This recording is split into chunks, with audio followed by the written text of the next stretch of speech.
Can Representative Lauren Boebert overcome scandals and a district switch to win District 4, or will Dem Trish Calvarese flip a conservative district? On a recent Friday morning, Republican Representative Lauren Boebert stood at the front of a small church located in a strip mall in Elizabeth. Facing chairs packed with members of the Elbert County GOP, the Congresswoman was greeted with loud applause. "I am from the federal government. I'm here to help," she joked to the crowd, getting a laugh for her mocking riff on Ronald Reagan's old saying, "And make sure that these Democrats are not going to take your freedoms."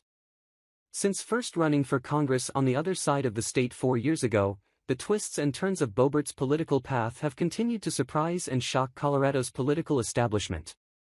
The latest chapter in her political saga started after her 2022 re-election run, when she almost lost her seat in the 3rd District. Since then, she survived a scandal over her disruptive behavior at a theater performance and moved across the state to run and represent the 4th District. The move, which her political opponents panned as carpetbagging, put her in the state's most reliably red congressional district, encompassing the Eastern Plains and conservative Front Range communities in Douglas, Larimer, and Weld counties.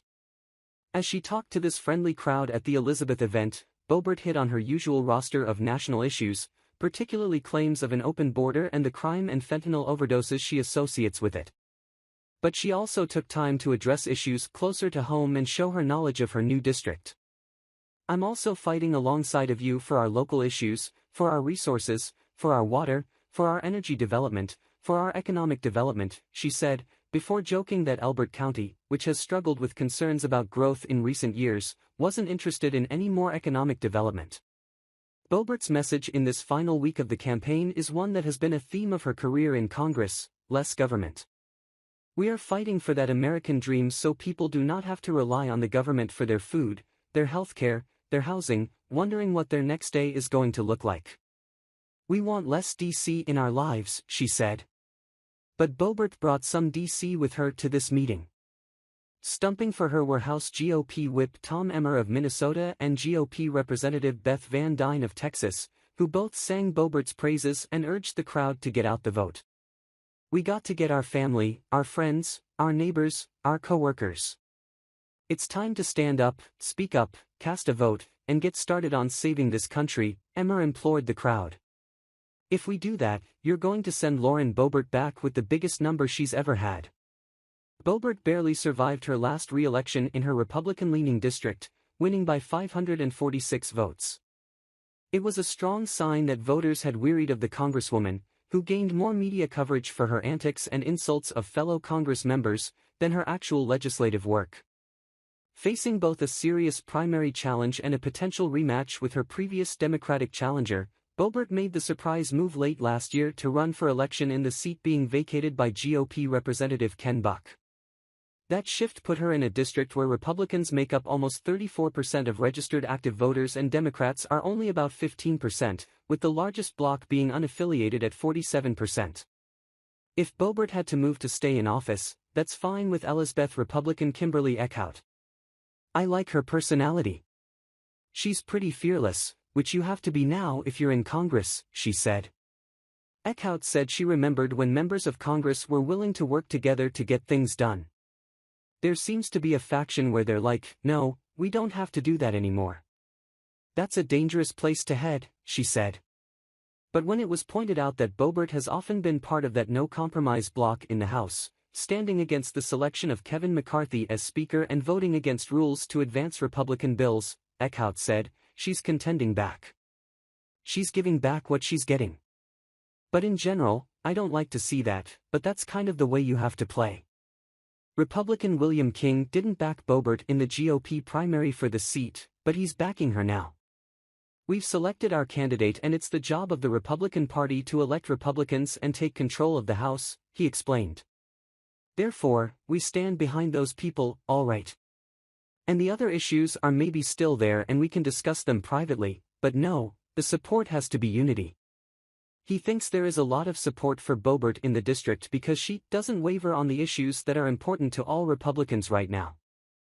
The Democratic candidate trying to get Republicans to give her a chance.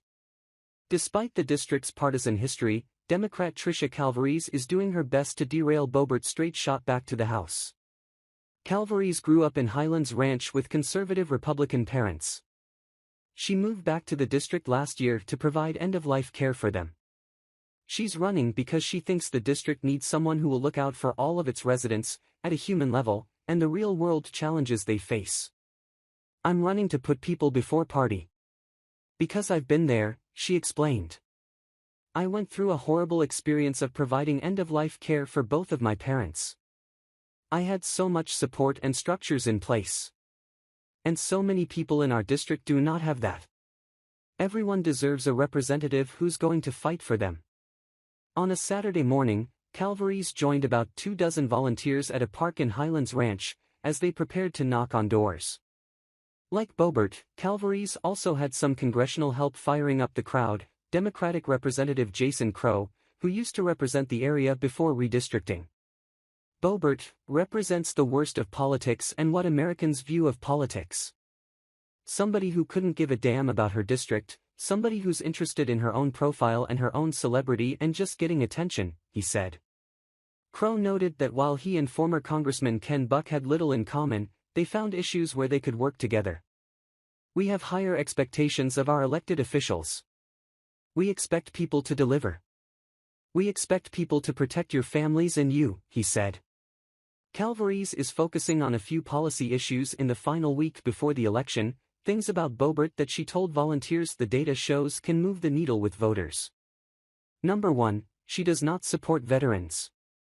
She voted against care for veterans exposed to cancer, causing toxins during war, she said, highlighting Boebert's vote against the PACT Act, which extended health benefits to veterans exposed to toxins during their service. Boebert has said she voted against it because of cost and concerns that the Veterans Administration would be overwhelmed. She has highlighted 11 amendments supporting veterans she got adopted to bills, but have not become law. Calvarese is also attacking Boebert's support for the Life at Conception Act, which could threaten access to IVF, something that many families in Douglas County, the most populous county in the district, have sought out. And finally, Calvarese wants to make sure voters don't forget about Boebert's district-hopping move from Rifle to Windsor. That's what brought Highlands Ranch resident Valerie Echevest out to volunteer for Calvarese's campaign. She explained, having Boebert come over to our district, when she's not from here and doesn't represent things that I value, it feels important to try to help elect Trisha Calvarese in order to have somebody who I believe in fighting for this community and this district in Congress. Volunteer Ben Bunker, also from Highlands Ranch, said he was knocking on doors for Calvarese because he believes voters should go beyond party and look at the person. Boebert really isn't a person who's from here, or represents the people here. And to just have folks vote and default into their tribal camps is really not the way we're going to move things forward, Bunker said. Calvarese knows she's got a mountain to climb to beat Boebert in a district that is this strongly Republican, but she insists she can win enough of them over to make a difference. My very first endorsement was from a Republican and that was from my dad, she said. People want common sense solutions and they want actual progress, whether it's a farm bill or continuing to invest in our infrastructure, to creating good jobs of the future. The dynamics of this race aren't quite as simple as Republican versus Democrat. There's also a Libertarian in the race, Hannah Goodman, who could potentially siphon votes from Boebert. Her presence on the ballot gives voters, Republicans in particular, who have reservations about Boebert, another choice beyond the Democrat.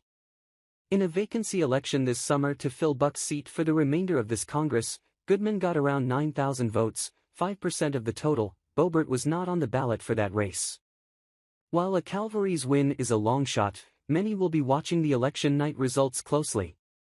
Past Republicans have won in the fourth with around 60% of the vote. Anything much lower than that for Boebert could be a warning sign she hasn't left her electoral problems behind in her old seat,